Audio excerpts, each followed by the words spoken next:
ओम श्री गुरुवे नमः। रोग के प्रकार।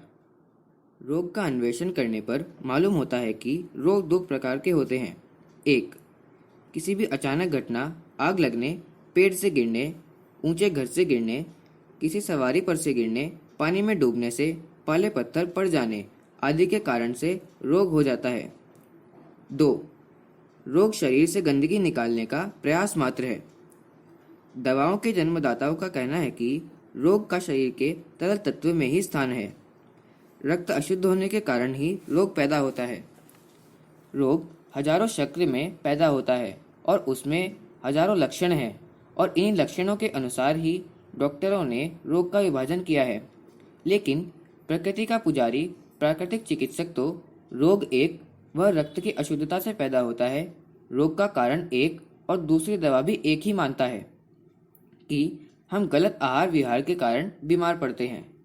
उसे ठीक कर लेने पर स्वस्थ रहना जन्मसिद्ध अधिकार है। रक्त दूषित होने के अनेक कारण हैं, लेकिन संक्षेप में यह जान लेना आवश्यक है कि रक्त छानने वाले यंत्रों में किसी प्रकार की अस्वाभाविकता आ जाने पर अपना काम जब ठीक से नहीं कर पाते हैं तो रक्त अशुद्ध हो जाता है और साथ ही रक्त में विष पैदा हो जाता है, जिसके फलस्वरूप निकास द्वार उस दूषित द्रव्य को बाहर निकालने से असमर्थ हो जाते हैं और उसी समय रोग की घंटी बज जाती है कि सावधान हो जाओ। अब तो यह मालूम हो गया है कि रोग शरीर से विष निकालने का प्रकृति का एक प्रयास मात्र है। दुश्मन के बदले यह चेतावनी देकर और विष को शरीर से बाहर निकालकर सच्चे साथी का काम करता है।